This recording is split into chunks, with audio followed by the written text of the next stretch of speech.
Imaginez une toute petite étincelle, presque invisible, tombant sur un tas de feuilles sèches.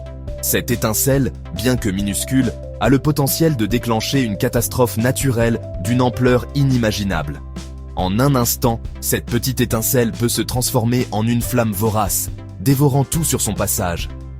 Les flammes se propagent rapidement, alimentées par le vent et la végétation sèche, créant un mur de feu qui avance sans pitié. C'est l'histoire des feux de forêt. Ces incendies peuvent ravager des milliers d'hectares de forêt, détruisant tout sur leur passage, des arbres centenaires aux jeunes pousses.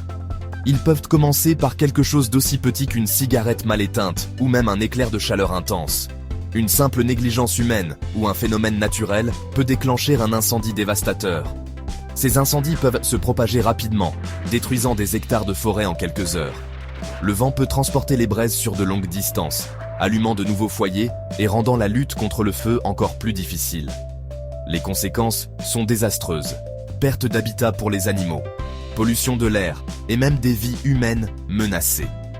Les feux de forêt laissent derrière eux un paysage de désolation, affectant non seulement la nature, mais aussi les communautés humaines qui dépendent de ces forêts pour leur subsistance. Pour comprendre les feux de forêt, il faut comprendre le triangle du feu. Ce concept fondamental est crucial pour saisir comment et pourquoi les incendies se déclenchent et se propagent. Ce triangle représente les 3 éléments nécessaires à la combustion: la chaleur, le combustible et le comburant, c'est-à-dire l'oxygène. Sans l'un de ces éléments, le feu ne peut pas exister. La chaleur est fournie par une source d'ignition, comme une allumette ou la foudre. Ces sources d'ignition peuvent varier, mais elles sont toutes capables de fournir l'énergie nécessaire pour démarrer un feu. Le combustible est tout ce qui peut brûler: les arbres, les feuilles mortes, l'herbe sèche. Plus le combustible est sec, plus il est facile pour le feu de se propager rapidement. L'oxygène est présent dans l'air que nous respirons. Il est indispensable à la combustion, car il permet au feu de continuer à brûler. Si l'un de ces éléments manque, le feu ne peut pas prendre ou s'éteint. Par exemple, en supprimant l'oxygène avec un extincteur ou en enlevant le combustible, on peut contrôler et éteindre un incendie.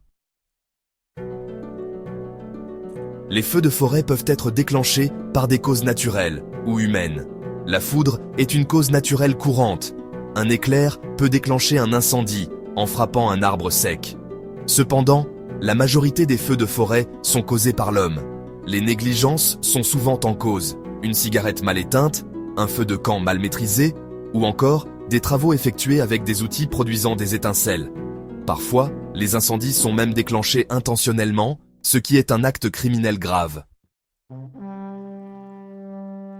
Une fois qu'un feu de forêt est déclenché, plusieurs facteurs peuvent influencer sa propagation. Le vent est un facteur important. Il peut attiser les flammes et transporter des braises sur de longues distances, provoquant de nouveaux départs de feu. La chaleur intense et la sécheresse favorisent également la combustion. Plus il fait chaud et sec, plus la végétation est inflammable, et plus le feu se propage rapidement. Les pentes abruptes peuvent également accélérer la propagation du feu, car les flammes montent plus facilement. La prévention des feux de forêt est l'affaire de tous. Chaque geste compte, et il est essentiel que chacun prenne conscience de l'importance de protéger nos forêts. En adoptant des comportements responsables, nous pouvons tous contribuer à protéger nos forêts. Cela inclut des actions simples comme ramasser les déchets, respecter les sentiers balisés et éviter de laisser des objets inflammables dans la nature. Il est crucial de respecter les interdictions de faire du feu en période de sécheresse. Les panneaux de signalisation sont là pour nous rappeler les dangers potentiels et les règles à suivre pour éviter les catastrophes. Et de toujours éteindre soigneusement les cigarettes et les feux de camp. Un simple mégot de cigarette mal éteint peut provoquer un incendie dévastateur. Il faut également être prudent lors de l'utilisation d'outils susceptibles de produire des étincelles. Les travaux de maintenance dans les forêts doivent être réalisés avec une attention particulière pour éviter tout risque d'incendie. Et de s'assurer que les véhicules sont bien entretenus pour éviter les étincelles d'échappement. Un véhicule mal entretenu peut devenir une source de danger en milieu forestier. En étant vigilants et en sensibilisant notre entourage, nous pouvons tous faire la différence dans la lutte contre les feux de forêt. L'éducation et la prévention sont des outils puissants pour protéger nos forêts. Protégeons nos forêts, elles sont essentielles à notre planète. elles abritent une biodiversité incroyable et jouent un rôle crucial dans la régulation du climat. Ensemble, nous pouvons assurer leur préservation pour les générations futures. Commentez ci-dessous s'il y a déjà eu un incendie de forêt dans votre région et abonnez-vous à Curio Kids pour plus de contenu éducatif.